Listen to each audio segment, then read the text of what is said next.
Capítulo 7. Supere os obstáculos. A principal diferença entre os ricos e os pobres é a maneira como administram o medo. Mesmo que as pessoas tenham estudado e se tornado financeiramente proficientes, ainda podem enfrentar obstáculos para alcançar a independência financeira. Há 5 razões principais que levam pessoas proficientes em termos financeiros a não desenvolver uma coluna de ativos significativa, que poderia render grandes montantes de fluxo de caixa. Essas razões são: 1. Medo. 2. Ceticismo. 3. Preguiça. 4. Maus hábitos. 5. Arrogância. Supere o medo. Nunca encontrei alguém que gostasse realmente de perder dinheiro. E em toda a minha vida, jamais conheci uma pessoa rica que nunca tivesse perdido dinheiro. Mas vi uma porção de gente pobre que nunca perdeu um tostão. Quero dizer, nunca perdeu investindo. O medo de perder dinheiro é real. Todo mundo tem, mesmo os ricos. Mas o problema não está no medo. Está na maneira de lidar com as perdas. É a maneira de lidar com o fracasso que faz a diferença na vida das pessoas. A principal diferença entre os ricos e os pobres é a maneira como administram o medo. Não há nada errado em ter medo. É aceitável ser um covarde quando se trata de dinheiro. Você ainda pode ser rico. Somos todos heróis em algumas circunstâncias e covardes em outras. Uma amiga de minha mulher é enfermeira de um pronto-socorro. Quando vê sangue, entra em ação. Quando falho em investir, ela sai correndo. Quando eu vejo sangue, não fujo.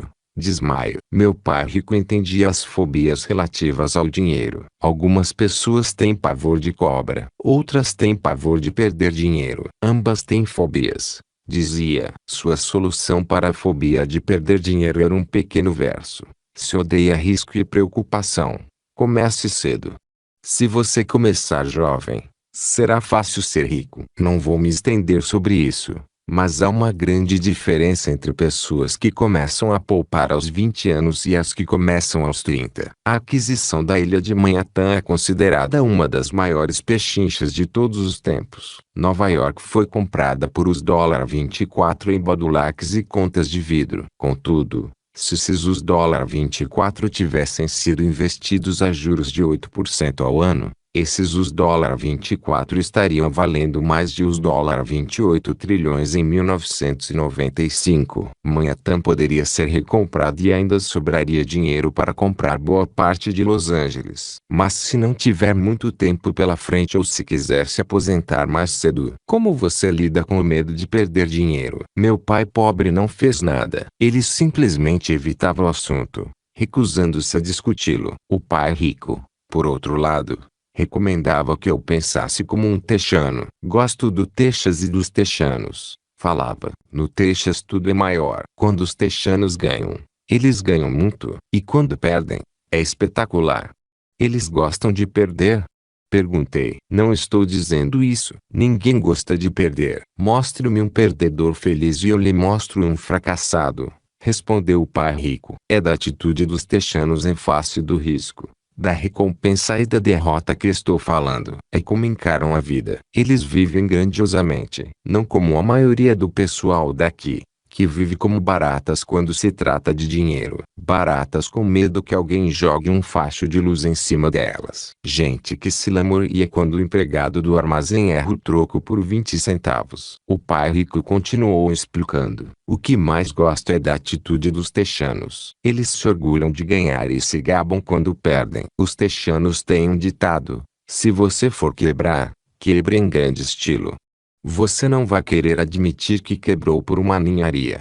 Ele falava constantemente com Mick e comigo que o principal motivo do infortúnio financeiro era que a maioria das pessoas buscava segurança demais. As pessoas têm tanto medo de perder que perdem, costumava dizer. Fran Tarkenton, que foi um grande zagueiro do futebol americano, dizia isso de outra forma: vencer significa não ter medo de perder. 20 anos atrás, a arte de vencer, o conceito e o nosso desejo de vencer em todas as áreas da vida foram temas da eleição presidencial do ZEUA de 2016. É uma mentalidade, um objetivo ao que todos podemos aspirar, e que nos motiva a abraçar os nossos erros, aprender com eles e projetar a vitória. Ao longo da minha vida, Observei que os ganhos em geral se seguem às perdas. Antes de aprender a andar de bicicleta, levei muitas quedas. Nunca encontrei um jogador de golfe que não tenha alguma vez perdido uma bola. Nunca conheci alguém apaixonado que nunca teve o coração despedaçado. E nunca vi um rico que não tivesse perdido dinheiro. Muitas pessoas não vencem financeiramente porque a dor de perder dinheiro supera a alegria de ser rico. Muitas pessoas não vencem financeiramente porque a dor de perder dinheiro supera a alegria de ser rico. Outro ditado do Texas é: todos querem ir para o céu, mas ninguém quer morrer. Todos sonham em ser ricos, mas têm pavor de perder dinheiro, então nunca chegarão ao céu. O pai rico costumava contar para Mickey e para mim as histórias das suas viagens ao Texas. Se quiser realmente aprender a lidar com o risco, com as perdas e com os fracassos, vá para São Antônio e visite o Álamo. O Álamo representa uma grande história de gente corajosa que optou por lutar, sabendo que não havia esperança de sucesso contra a superioridade do inimigo. Eles preferiram morrer a se entregar. É uma história inspiradora que merece ser estudada. Contudo, não deixa de ser uma trágica derrota militar. Eles fracassaram, perderam. Então, como é que os texanos lidam com o fracasso? Eles ainda gritam: lembre-se do Álamo. Os fracassos inspiram os vencedores e frustram os perdedores. Mickey e eu ouvimos essa história muitas vezes. O pai rico sempre a repetia quando estava entrando em um grande negócio e ficava nervoso. Depois que tinha estudado tudo e era pegar ou largar, ele nos contava a história. Toda vez que sentia medo de cometer um erro ou de perder dinheiro, a narrava para nós. Ela lhe dava força. Lembrava-lhe de que sempre é possível reverter uma perda financeira em um ganho. O pai rico sabia que esse fracasso o tornaria mais forte e esperto. Não é que ele quisesse perder, apenas sabia quem era e como aceitaria a perda. Ele transformaria a perda em vitória. Isso era o que o tornava um vencedor e os outros, perdedores. A história lhe dava coragem para avançar quando os outros recuavam. É por isso que gosto tanto dos texanos. Eles pegaram um grande fracasso e o transformaram em uma grande atração turística, que lhes rende milhões. Provavelmente, as palavras que mais significam para mim nos dias de hoje são estas: os texanos não escondem seus fracassos. São inspirados por eles. Pegam suas derrotas e as transformam em gritos de guerra. O fracasso inspira os texanos a se tornar vencedores. Mas isso não é apenas uma fórmula para os texanos. É uma fórmula para todos os vencedores. É como andar de bicicleta. As quedas foram parte do meu aprendizado. Lembro que elas aumentavam a minha determinação para aprender, não a diminuíam. Também disse que nunca encontrei um jogador de golfe que nunca tivesse perdido uma bola. Perder uma bola ou um torneio serve de inspiração aos jogadores de golfe para serem melhores, praticarem e estudarem mais. Isso é o que os aperfeiçoa. Para os vencedores, os fracassos são uma inspiração. Para os perdedores, é uma derrota. Eu gosto da citação de John D. Rockefeller que diz: sempre tentei transformar cada fracasso em uma oportunidade. Sendo nipo-americano, posso falar o seguinte: muitas pessoas dizem que Pearl Harbor foi um erro norte-americano. Eu digo que foi um erro nipônico. No filme Tora, um sombrio almirante japonês diz a seus subordinados: receio que tenhamos acordado um gigante adormecido. Lembre-se de Pearl Harbor tornou-se um grito de guerra. Transformou uma das maiores derrotas dos Estados Unidos em uma razão para vencer. Esse grande fracasso deu força aos Estados Unidos, que logo se transformaram em uma potência mundial. Os fracassos inspiram os vencedores e frustram os perdedores. É o maior segredo dos ganhadores. É o segredo que os perdedores não conhecem. A maior artimanha dos vencedores é que o fracasso inspira a vitória. Por isso eles não têm medo de perder. Repetindo Frank Tarkenton, vencer significa não ter medo de perder.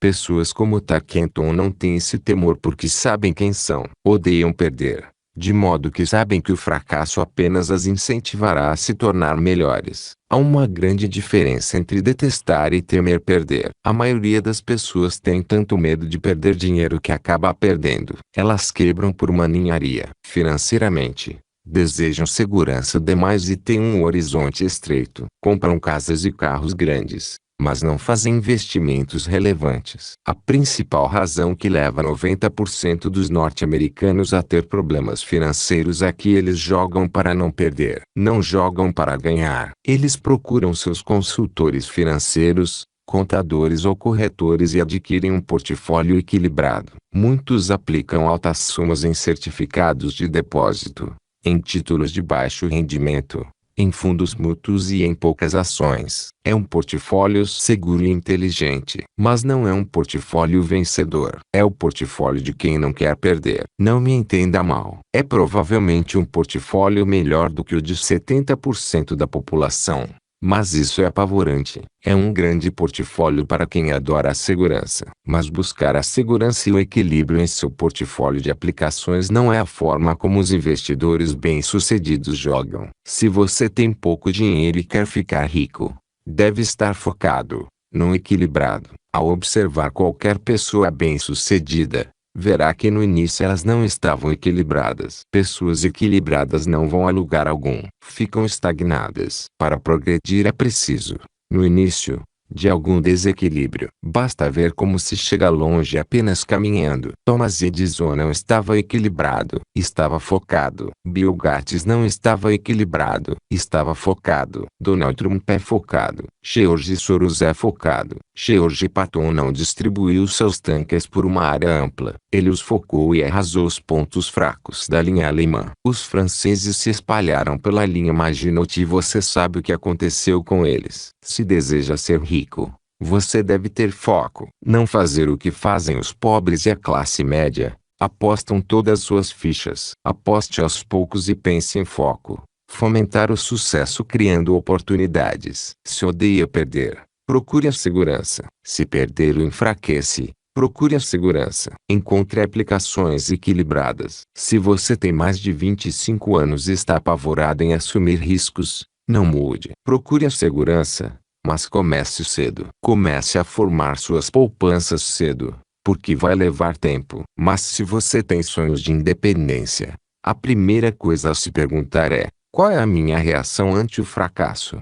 Se o fracasso o inspirar a ganhar, talvez você deva seguir adiante, mas só talvez. Se o enfraquece ou leva ao desespero, como os garotos mimados que correm ao advogado para processar alguém toda vez que as coisas não saem do seu jeito traço, então procura segurança. Fique com seu emprego, ou compre títulos ou fundos mútuos. Mas lembre-se de que esses instrumentos financeiros também têm seus riscos mesmo sendo mais seguros. Digo tudo isso, citando os Techanos e Frank Tarkenton, porque aumentar a coluna de ativos é fácil. É realmente um jogo que não exige grandes atitudes. Não exige muita instrução. Matemática básica resolve. Mas aumentar a coluna de ativos é um jogo de atitude. Exige garra, paciência e resistência ante o fracasso. Os covardes o evitam. Mas o fracasso transforma perdedores em vencedores. Lembre-se do Alamo. Supere o ceticismo. O céu está caindo. O céu está caindo. Todos nós conhecemos a história do galinho Chicken Little, que corria em torno do quintal anunciando o fim do mundo. Todos conhecemos gente assim. Mas todos temos, também, um Chicken Little dentro de nós. Como já disse em outra ocasião, o cético é verdadeiramente um galinho pessimista. Todos nós parecemos com o galinho pessimista quando o medo e a dúvida obscurecem nossos pensamentos. 20 anos atrás, erros são oportunidades de aprendizado. A escola nos condiciona a evitar os erros, e pune os alunos que os cometem. No mundo real, aprendi que os erros, se reconhecidos, avaliados e usados como uma ferramenta para tomar decisões melhores no futuro, são inestimáveis. Um pouco de medo é saudável, mas não devemos viver com medo de errar. Os erros são coisas boas, se encontrarmos a lição em cada fracasso. Todos nós temos dúvidas. Não sou inteligente. Não sou tão bom assim.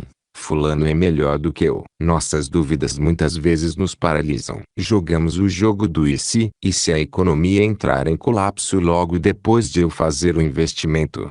E se eu me descontrolar e não conseguir pagar as dívidas?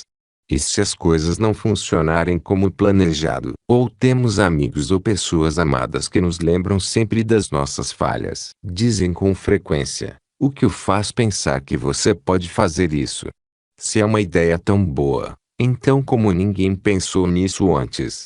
Isso nunca vai dar certo. Você não sabe do que está falando. Essas palavras de dúvida muitas vezes nos calam tão profundamente que deixamos de agir. Um sentimento horrível aperta o nosso estômago. Às vezes, não conseguimos dormir. Não seguimos adiante, de modo que ficamos com a segurança e abandonamos as oportunidades. Observamos a vida passando por nós enquanto sentamos imobilizados. Todos já passamos por isso na vida. Alguns mais do que outros. Peter Lynch, do Fidelity Magellan, um conhecido fundo mútuo, chama de ruídos alertas sobre o fim do mundo, que todos nós ouvimos. Esse ruído pode ser criado dentro da nossa cabeça ou vir de fora. Muitas vezes, de amigos, familiares, colegas de trabalho ou da mídia. Lynch lembra o tempo, na década de 1950. Em que a ameaça de uma guerra nuclear era tão comum no noticiário que as pessoas começaram a construir abrigos antinucleares e a estocar alimentos e água.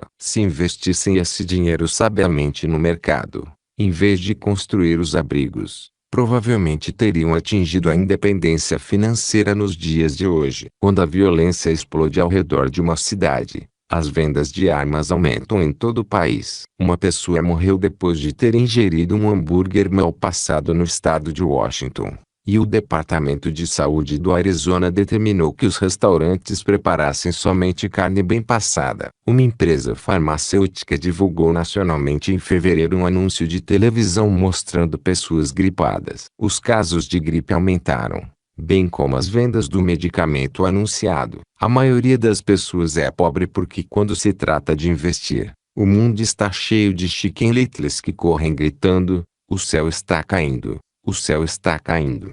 E os chicken littles atingem seus objetivos porque todos somos um pouco pessimistas. Muitas vezes é necessário coragem para não permitir que rumores e anúncios de desastres afetem nossas dúvidas e medos. Mas um investidor experiente sabe que o que parece o pior dos tempos é realmente o melhor momento para se ganhar dinheiro. Quando o resto do mundo tem muito medo de agir, são eles que puxam o gatilho e são recompensados. Algum tempo atrás, um amigo chamado Richard foi de Boston a Phoenix para visitar Kim e a mim. Ele estava impressionado com o que tínhamos feito por meio de ações imóveis. Os preços dos imóveis em Phoenix estavam em baixa. Passamos 2 dias lhe mostrando o que considerávamos excelentes oportunidades de geração de fluxo de caixa e de valorização de capital. Na verdade, Kim e eu não somos corretores imobiliários. Somos apenas investidores. Depois de identificar uma unidade em um condomínio, chamamos o corretor que a vendeu para Richard naquela mesma tarde. O preço era de apenas os $42.000 para uma casa de 2 quartos. Unidades semelhantes estavam sendo vendidas aos $65.000. Meu amigo achou que era uma pechincha, fechou o negócio e voltou para Boston. 2 semanas depois, o corretor ligou dizendo que o meu amigo tinha voltado atrás. Liguei imediatamente para ele a fim de saber o que ocorrera. Tudo o que ele disse foi que falou com um vizinho e este lhe disse que era um mau negócio. O preço era alto demais. Perguntei a Richard se o vizinho era um investidor. Richard respondeu que não. Quando eu lhe perguntei por quê, então, lhe dava ouvidos. Meu amigo partiu para a defensiva e simplesmente disse que preferia procurar um pouco mais. O mercado imobiliário de Phoenix se recuperou e, por volta de 1994, aquela pequena unidade estava sendo alugada por os $1.000 mensais, os $2.5 mil nos meses de inverno. Seu valor alcançava, em 1995, os $95 mil. Tudo o que Richard teria precisado era dar uma entrada de os $5 mil, e já teria dado o primeiro passo para sair da corrida dos ratos. Até hoje ele não fez nada. O recuo de Richard não me surpreendeu. É o chamado remorso de comprador, e afeta todos. O pessimismo ganhou, e uma chance de libertação foi perdida. Outro exemplo. Uma pequena parte dos meus ativos está aplicada em títulos da dívida de impostos prediais em vez de certificados de depósitos. Assim, meu dinheiro rende 16% ao ano, o que sem dúvida é melhor do que os 5% que o banco oferece. Esses certificados são garantidos por imóveis e estabelecidos por leis estaduais, o que também é melhor do que o oferecido pela maioria dos bancos. A fórmula em que estão embasados os torna seguros. Eles só não têm liquidez, de modo que eu os considero certificados de depósito com prazo de 2 a 7 anos. Sempre que menciono para alguém, especialmente para aqueles que aplicam em certificados de depósito, que também aplico daquela forma, ouço que se trata de uma opção arriscada. Dizem que eu não deveria aplicar nesses títulos. Quando pergunto como obtiveram essa informação, menciona um amigo ou uma revista de negócios. Eles nunca aplicaram nisso e falam para quem o faz que é um equívoco fazê-lo. O rendimento mais baixo que procuro é 16%.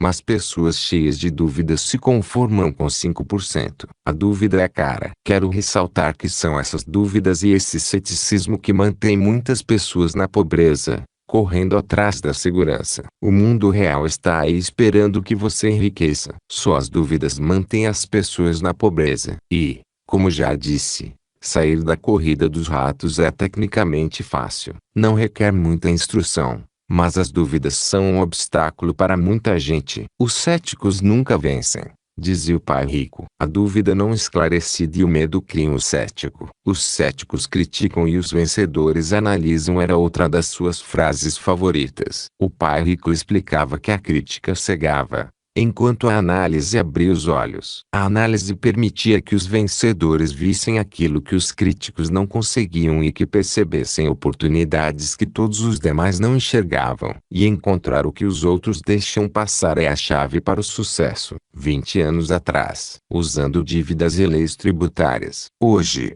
muitas pessoas dão conselhos financeiros. Alguns orientam as pessoas a cortar seus cartões de crédito. Outros, para se livrar das dívidas. Atualmente, Kim e eu continuamos seguindo as lições do pai rico de usar dívidas e impostos para aumentar a nossa riqueza. A educação financeira, o entendimento da diferença entre dívidas boas e ruins e o uso das leis fiscais como os ricos o fazem são parte da nossa fórmula. Os imóveis são uma poderosa ferramenta de investimento para quem busca a independência financeira. É um instrumento único. Contudo, sempre que menciono imóveis como meio de investimento, ouço alguém dizer: não quero consertar vasos sanitários. Isso é o que Peter Lynch chama de ruído. É o que o pai rico chamava de conversa de cético. Alguém que critica e não analisa. Alguém que deixa que suas dúvidas e medos fechem sua mente em vez de abrir seus olhos. Quando alguém fala: não quero consertar vasos sanitários, tenho vontade de retrucar: e o que o faz pensar que eu quero? Eles estão dizendo que um vaso é mais importante do que seus desejos. Eu falo de libertação da corrida dos ratos, e eles pensam em vasos sanitários. Esse é o padrão de pensamento que mantém muita gente na pobreza. Criticam em vez de analisar. A chave do seu sucesso está nos não quero, dizia o pai rico. Eu também não estou a fim de consertar vasos sanitários. Procuro sempre um bom administrador de imóveis que o faça. E, ao encontrar um que cuide bem dos imóveis, o meu fluxo de caixa aumenta. Mais importante ainda, um bom administrador me permite comprar ainda mais imóveis, pois não preciso me preocupar com o conserto dos vasos sanitários. Ele é o segredo para o sucesso com imóveis. É mais importante do que o próprio imóvel. Ele muitas vezes sabe de bons negócios antes dos corretores, o que os torna ainda mais valiosos. É isso que o meu pai rico queria dizer quando falava: a chave de seu sucesso está nos não quero. Como eu também não quero consertar vasos, descobri uma forma de comprar mais imóveis e apressar minha saída da corrida dos ratos. As pessoas que continuam falando: não quero consertar vasos sanitários, muitas vezes se privam desse poderoso instrumento de investimento. Os vasos são mais importantes do que sua independência financeira. No mercado de ações, ouço muita gente declarar: não quero perder dinheiro. Bom, o que os leva a pensar que eu ou qualquer outra pessoa gostamos de perder dinheiro? Eles não ganham dinheiro porque optam por não perder. Em vez de analisar, fecham suas mentes a outro poderoso meio de investimento: O mercado de ações. Eu estava passando com um amigo pelo posto de gasolina do bairro. Ele olhou e viu que o preço da gasolina estava aumentando. Meu amigo é um cara encucado, um chicken little. Para ele, o céu está sempre a ponto de cair e, em geral, cai sobre sua cabeça. Quando chegamos em minha casa, ele me expôs todas as estatísticas que mostravam por que o preço do petróleo deveria aumentar nos próximos anos. Estatísticas que eu nunca vira antes. Mesmo já possuindo um grande número de ações de uma empresa petrolífera. Com essa informação em mãos, comecei a procurar, e achei uma nova empresa petrolífera, ainda não muito valorizada, que estava a ponto de descobrir algumas jazidas de petróleo. Meu corretor ficou entusiasmado com essa nova empresa e eu comprei 15.000 ações por 65 centavos cada. 3 meses depois, esse amigo e eu passamos pelo mesmo posto de gasolina, e, de fato, o preço do combustível subira cerca de 15%. Novamente, o Chicken Little se preocupou e se queixou. Eu sorri, porque, um mês antes, aquela pequena empresa havia conseguido chegar ao petróleo, e o preço daquelas 15.000 ações subiu para mais de $3 desde que ele me dera a dica. E o preço da gasolina deverá continuar aumentando, se o que meu amigo diz for verdade. Se a maioria das pessoas entendesse como uma ordem de stop funciona nos investimentos em ações, haveria mais gente investindo para ganhar do que para não perder. A ordem de stop é simplesmente um comando de computador que vende automaticamente suas ações se o preço começa a cair, ajudando a minimizar as perdas e a maximizar alguns ganhos. É uma grande ferramenta para aqueles que têm pavor de perder. Por isso, sempre que ouço pessoas preocupadas com os não quero em vez de pensar no que querem, sei que o ruído nas suas cabeças deve ser grande. O Chicken Little incorporou nelas e grita: o céu caiu e os vasos sanitários estão enguiçando. Assim, elas evitam seus não quero, mas pagam um preço alto. Nunca conseguirão o que querem na vida. Em vez de analisar, permitem que seu Chicken Little interior feche suas mentes. O pai rico me mostrou uma maneira de olhar o Chicken Little. Faça o que fez o Coronel Sanders.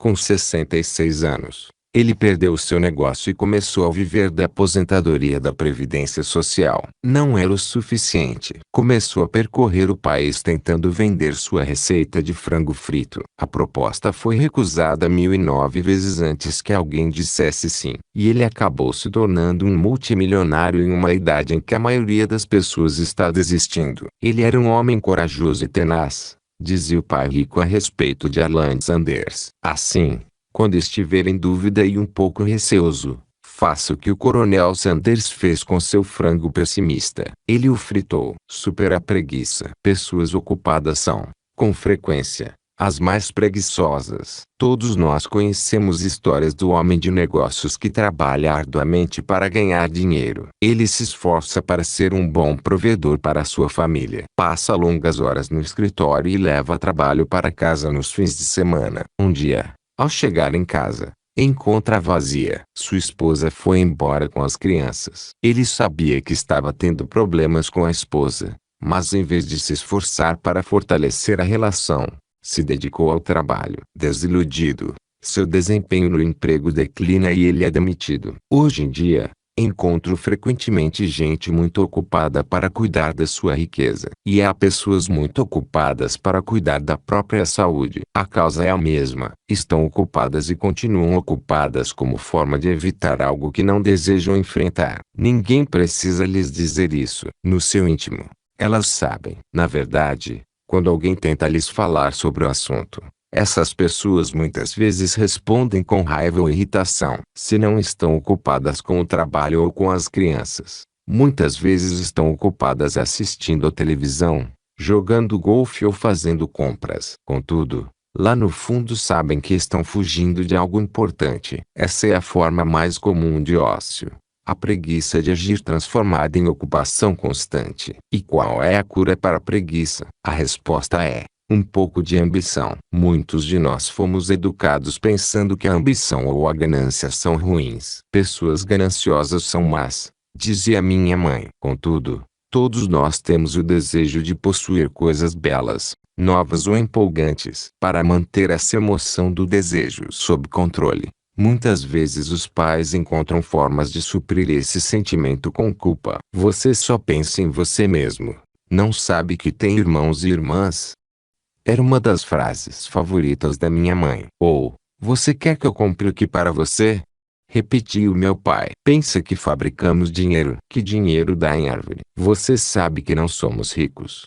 Não eram tanto as palavras, mas o sentimento de culpa que as acompanhava, o que me deixava possesso. O pai rico acreditava que as palavras não posso arcar com isso fecham seu cérebro. Já como posso fazê-lo? Cria possibilidades, obstinação e sonhos. O reverso da criação desse sentimento de culpa era: sacrifico minha vida para lhe comprar isso. Estou comprando para você porque nunca tive coisas assim quando criança. Tem um vizinho que está totalmente falido, mas que não consegue colocar o carro na sua garagem. A garagem está cheia dos brinquedos das crianças. Esses garotos mimados têm tudo o que sonham. Não quero que saibam o que é passar necessidade, diz o pai. Ele não tem um tostão guardado para mandar os filhos para a universidade ou para ele mesmo se aposentar, mas seus filhos têm todos os brinquedos possíveis. Recentemente, recebeu pelo correio um novo cartão de crédito e levou os filhos para conhecer Las Vegas. Faço isso pelos garotos, diz, com ar de profunda abnegação. O pai rico proibia que se dissesse: não posso comprar. Na casa da minha família de verdade, escutava isso a toda hora. Já o pai rico queria que seus filhos dissessem: como posso comprar isso? O pai rico acreditava que as palavras não posso arcar com isso fecham seu cérebro. Já como posso fazê-lo? Cria possibilidades, obstinação e sonhos. Obriga você a pensar e buscar alternativas. Mas, mais importante do que isso, ele considerava que não posso comprar é uma mentira. E a nossa alma sabe disso. O espírito humano é poderoso, muito poderoso, dizia. Quando sua mente preguiçosa repete: não posso comprar, uma guerra se estabelece dentro de você. Seu espírito se enfurece, e sua mente preguiçosa deve defender a mentira dita. O espírito grita: vamos para a academia fazer exercícios. E a mente preguiçosa responde: estou cansada. Trabalhei muito hoje. Ou o espírito diz: estou cansado de ser pobre. Vamos sair daqui e enriquecer.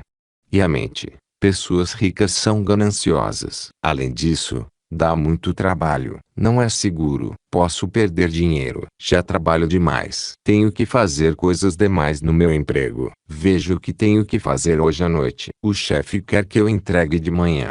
Não posso arcar com isso também traz tristeza. Uma sensação de desamparo que leva ao desânimo e muitas vezes à depressão. Apatia é outra palavra que se aplica. Como posso arcar com isso?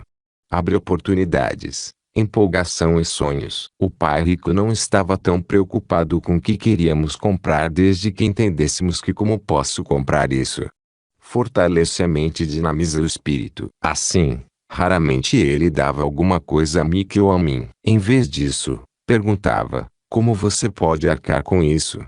Isso incluía a mensalidade da universidade que tínhamos que pagar com o nosso dinheiro. O que ele procurava passar para nós não era o objetivo almejado, mas o processo de atingi-lo. O problema é que hoje sinto que milhões de pessoas se sentem culpadas por sua ambição. É um condicionamento que vem da infância. Desejam ter as melhores condições que a vida pode oferecer. A maioria foi condicionada, entretanto, a dizer subconscientemente: você não pode ter isso ou você nunca conseguirá comprar isso. Quando decidi sair da corrida dos ratos, havia uma questão simples: como posso conseguir nunca mais ter que trabalhar? E a minha mente começou a disparar respostas e soluções. A parte mais difícil foi romper com os dogmas da minha família de verdade. Não podemos comprar isso. Pare de pensar só em você ou por que não pensa nos outros. E outras expressões parecidas que se destinavam a criar culpa e suprimir a minha ambição. Assim, como combater a preguiça? A resposta é ter um pouco de ganância. É como diz aquela estação de rádio, o IFM: o que tem aí para mim? A pessoa precisa sentar e pensar: como seria a minha vida se eu nunca tivesse que voltar a trabalhar? O que seria de mim se eu tivesse todo o dinheiro de que preciso? Sem esse pouco de ambição, não há o desejo de ter algo melhor, de progredir. Vamos à escola e estudamos muito porque queremos algo melhor. Então sempre que se flagrar evitando algo que você sabe que deveria realizar, a única coisa a fazer é se perguntar: o que tem aí para mim? Seja um pouco ambicioso. É a melhor cura para a preguiça. Contudo, ambição demais, como todo exagero, não é bom. Mas lembre-se do que Michael Douglas falava no filme Wall Street: poder e cobiça. A ambição é boa. O pai rico falava de forma diferente: a culpa é pior do que a ambição, pois a culpa nos rouba a alma.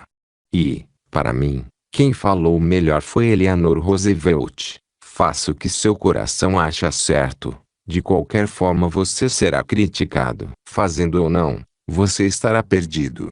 Supere os maus hábitos. As nossas vidas são mais um reflexo dos nossos hábitos do que da nossa educação. Depois de ver o filme Conan, o Bárbaro, protagonizado por Arnold Schwarzenegger, um amigo falou: queria ter o corpo do Schwarzenegger. A maioria dos caras concorda. Ouvi dizer que antes ele era magro e fracote, acrescentou outro amigo. Também já ouvi isso, reforçou outro. Dizem que ele malha todos os dias na academia. Aposto que sim. O quê? Exclamou o debochado do grupo. Aposto que é assim de nascença. Vamos mudar de assunto e tomar umas cervejas. Este é um exemplo de comportamento controlado pelos hábitos. Lembrou-me de fazer perguntas ao pai rico sobre os hábitos dos ricos. Em vez de dar uma resposta direta, ele tentou ensinar pelo exemplo, como costumava fazer. Quando seu pai paga as contas dele? Perguntou o pai rico. No início do mês, respondi. E sobra alguma coisa? Prosseguiu o pai rico. Pouco, falei. É por isso que ele tem dificuldades. Falou o pai rico. Ele tem maus hábitos. Seu pai paga todos os outros primeiro. Ele paga a si mesmo por último, mas só se sobrar alguma coisa. O que em geral não acontece, comentei. Mas ele tem que pagar as contas. Não tem. O senhor está dizendo que ele não deveria pagá-las? Claro que não, disse o pai rico. Acredito firmemente em pagar minhas contas no prazo. Só que eu pago a mim mesmo em primeiro lugar, mesmo antes de pagar ao governo. Mas o que acontece se o dinheiro não for suficiente? Retruquei. O que o senhor faz, então?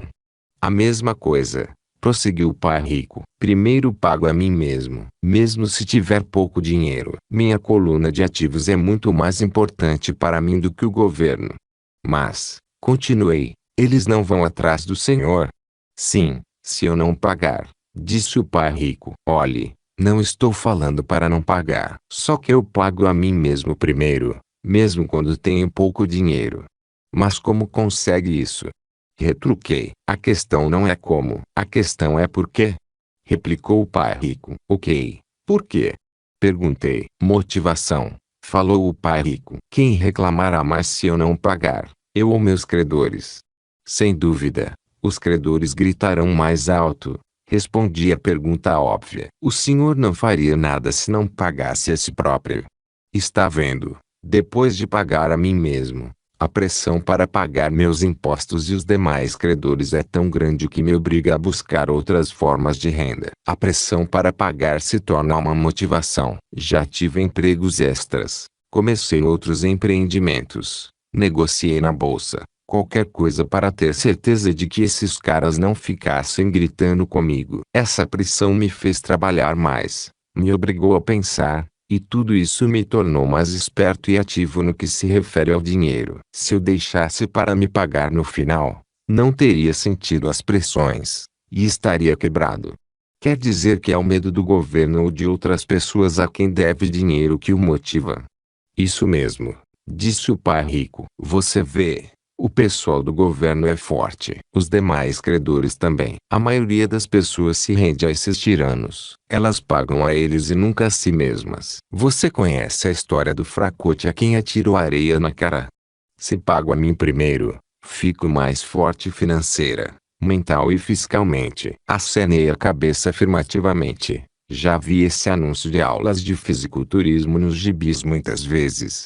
Bem, Grande parte das pessoas deixa que os fortes lhe joguem areia na cara. Eu decidi usar o medo do tirano para me tornar mais forte. Outros ficam mais fracos. Ao me forçar a pensar em como ter mais dinheiro, faço um treino equivalente ao da academia. Quanto mais trabalho os músculos da minha mente, mais forte me torno. Agora não tenho medo desse pessoal. Gostei do que o pai rico estava falando. Então se pago a mim primeiro, fico mais forte financeira, mental e fiscalmente. O pai rico concordou. E, se eu me pagar por último, ou deixar de fazê-lo, fico mais fraco. Chefes, administradores, credores e locadores ficarão me perturbando a vida inteira, só porque não tenho bons hábitos quanto ao dinheiro. Ele assentiu de novo, igualzinho ao fracote do anúncio.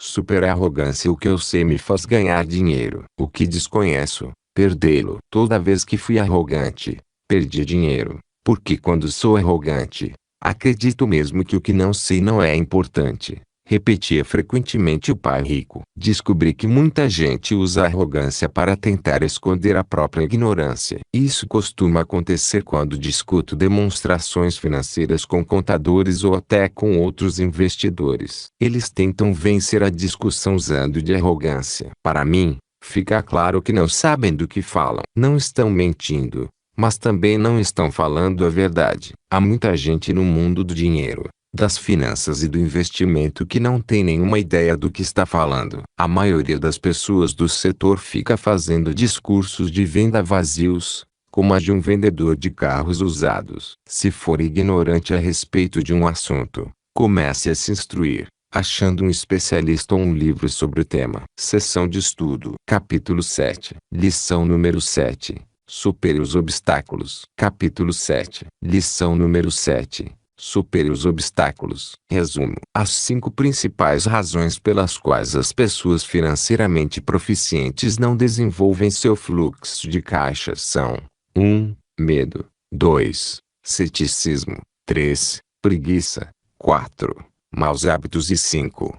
Arrogância. Vamos olhar cada uma delas em pormenores. Supere o medo. Ninguém gosta de perder dinheiro. As únicas pessoas que nunca perderam dinheiro investindo são as que nunca o fizeram. Todos têm medo de perder dinheiro. O que difere é a sua maneira de lidar com o dinheiro e as perdas. A principal diferença entre os ricos e os pobres é a maneira como gerenciam o medo. É normal ter receios. Uma maneira de superar isso é começar cedo e deixar que o poder dos juros compostos trabalhe para você. Há uma diferença gritante entre uma pessoa que começa a economizar com 20 anos e uma que o faz com 30. Mas e se não tiver tempo sobrando para investir ou quiser se aposentar mais cedo? O pai rico recomenda pensar como um texano. Vença grandiosamente, perca em grande estilo. É sua atitude diante as perdas que importa. Os texanos se orgulham quando vencem e se gabam de quando perdem. Na vida de Robert, uma vitória é comumente seguida de um fracasso. Ele nunca conheceu alguém que já não tenha perdido dinheiro. Mas eles não deixam o medo tirá-los do jogo. A queda do Alamo foi uma trágica derrota militar, mas os texanos a transformaram em um grito de guerra. Lembre-se do Alamo, para motivá-los para grandes vitórias. Assim como os texanos, não esconda suas falhas. Inspire-se por elas. Para os vencedores, as perdas são inspiradoras. Para os perdedores, frustrantes. John D. Rockefeller disse, certa vez, sempre tentei transformar cada fracasso em uma oportunidade. Mesmo que Pearl Harbor tenha sido uma das principais perdas norte-americanas, impulsionou a nação ao posto de potência mundial. Os vencedores sabem que os fracassos inspiram as vitórias. Então, por que ter medo dos fracassos, se podem levá-lo à grandeza? Entender que não se deve ter medo das derrotas não representa que não possa detestá-las. A maioria das pessoas joga para não perder, quando precisa jogar para ganhar. E é por isso que muitos enfrentam dificuldades financeiras. Eles podem ter um portfólio seguro, ponderado e equilibrado, mas não um vencedor. Estão jogando para não perder. Um portfólio balanceado não é algo ruim, mas não o ajuda a vencer de maneira magistral. Não se trata de como os investidores bem-sucedidos jogam. Você deve ser um pouco estável no começo, mas permanecer focado. Aposte suas fichas aos poucos e mantenha o foco. Construir sua coluna de ativos não é uma matemática complexa, mas é preciso coragem e atitude correta frente aos fracassos. Supere o ceticismo. Quando se trata das nossas inseguranças ou das de outras pessoas em nossas vidas, frequentemente permitimos que a dúvida nos impeça de agir. Escolhemos a segurança, e as oportunidades passam por nós. Muitas vezes, é preciso coragem para não deixar os rumores, julgamentos negativos e angústia afetarem suas dúvidas e medos. Mas um investidor experiente sabe que aquele que parece o pior dos tempos pode ser, na verdade, o melhor para se ganhar dinheiro. Enquanto o resto do mundo tem muito medo de agir, ele puxa o gatilho e é recompensado. Robert dá o exemplo de um amigo que comprou uma unidade em um condomínio por um ótimo preço, mas desistiu de última hora quando seu vizinho, que não era investidor, falou para ele que era um péssimo negócio. Se não tivesse desistido, seu investimento teria dobrado e ele sairia da corrida dos ratos. Robert detém uma pequena parcela em títulos de dívidas de impostos prediais em vez de certificados de depósitos, CDB. Os outros dizem que ele não deve fazer isso, mas estão em uma posição de dúvida. Eles nunca investiram nesses títulos e estão dizendo a quem o faz que não deveria. O menor rendimento que Robert procura é de 16%, mas os que têm muitas dúvidas se dispõem a aceitar retornos menores. A dúvida é cara. As dúvidas e o ceticismo mantêm as pessoas pobres. O pai rico costumava dizer: os cínicos criticam e os ganhadores analisam. Os vencedores deixam seus olhos bem abertos e veem as oportunidades que todos perdem. Imóveis são a ferramenta de investimento mais poderosa para quem procura a independência financeira e a liberdade. É um recurso único. Porém, a cada vez que Robert menciona os imóveis como veículos de investimento, frequentemente ouve: não quero consertar banheiros. Eles se concentram nos banheiros, e isso os mantém pobres. Muitas pessoas ficam fora do mercado de ações porque não querem perder dinheiro, mas se afastam dos ganhos financeiros ao fechar suas mentes para este veículo de investimento. Supera a preguiça. Uma das formas mais comuns de preguiça é se manter ocupado o bastante para cuidar da sua riqueza, saúde ou relacionamentos. Qual é a cura? Um pouco de ambição. Isso pode ser difícil de digerir porque muitos de nós fomos criados para achar a ganância e o desejo ruins. Em vez de dizer: não posso arcar com isso, mude sua percepção. Como torná-lo possível? Abre sua mente e o força a pensar em soluções. Não posso arcar com isso é uma mentira. O espírito humano sabe que pode fazer qualquer coisa. Ao dizer que não pode fazer algo, você cria um conflito entre seu espírito e sua mente preguiçosa. Como tornar isso real? Crie uma mente forte e um espírito dinâmico. Quando Robert decidiu sair da corrida dos ratos, se perguntou: como posso conseguir nunca mais ter que trabalhar? Sua mente começou a propor soluções, mas a parte mais difícil era lutar contra o dogma tradicional que tentava inculcar culpa para suprimir sua ambição. Sem essa pequena ganância, o desejo de fazer algo melhor, o progresso, não acontece. Nosso mundo avança porque todos nós desejamos uma vida melhor. Novas invenções acontecem porque queremos melhorias. Vamos à escola e estudamos porque almejamos ter mais. Muita ambição é ruim, mas um pouco estimula. Supere os maus hábitos. Para ser bem-sucedido, você deve desenvolver hábitos de sucesso. O pai pobre sempre pagava a todos antes dele mesmo, e raramente havia alguma sobra. O pai rico sempre pagava primeiro a ele, ainda que a renda estivesse curta. Ele sabia que os credores e o governo fariam uma grande confusão se não fossem pagos,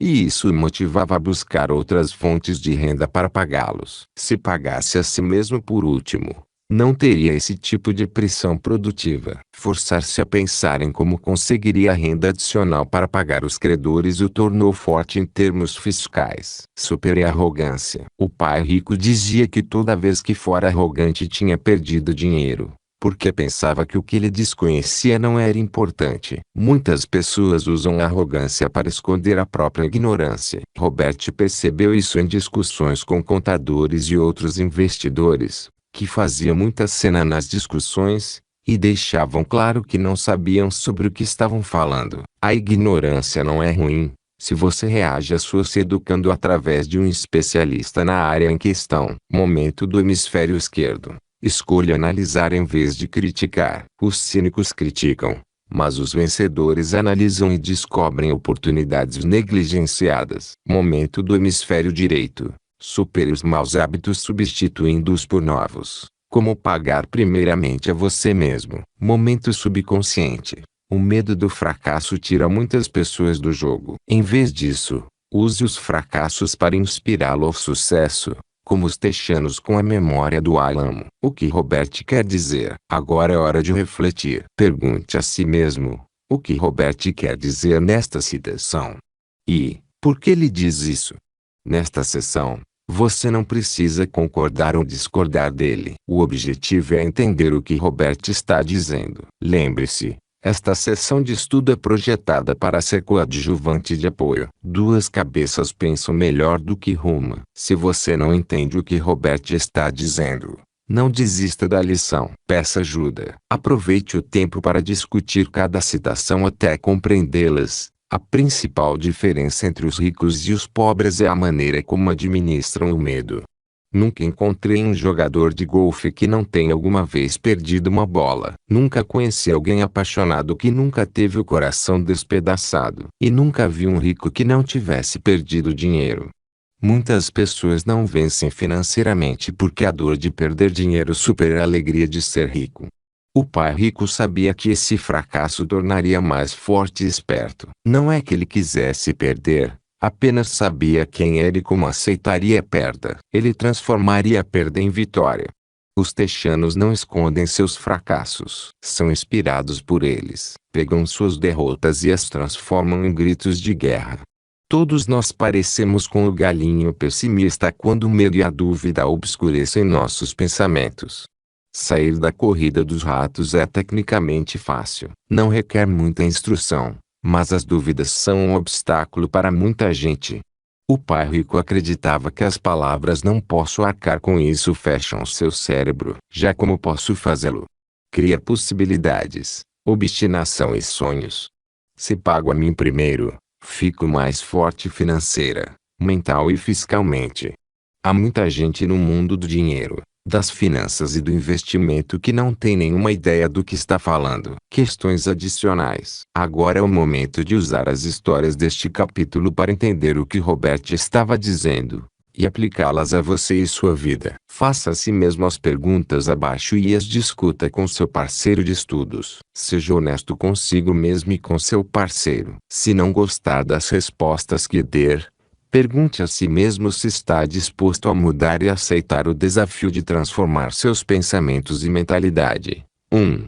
Como experienciou o medo do fracasso na sua vida? Você é capaz de dominá-lo? Como? 2. O pai rico recomendava uma atitude texana. Vença grandiosamente, mas se perder de maneira catastrófica, supere a derrota e use-a como um grito de guerra. Qual é o maior desafio para que assuma essa atitude? Isso o motiva ou assusta? 3. Como lida com os céticos na sua vida que tentam desencorajá-lo a assumir riscos que você acredita que são boas chances de vencer? 4. Você evitou certos veículos de investimento por causa de uma atitude "eu não quero", tal como: não vou investir em imóveis porque não quero consertar banheiros. Como agiria diferente em outra ocasião? 5. Você concorda com a afirmação de que um pouco de ambição é a cura para a preguiça? Se sim ou não, por quê? 6. Como a ambição ou obstinação guiam sua vida? 7. Você paga primeiro a você mesmo ou suas contas? Se paga a si mesmo por último,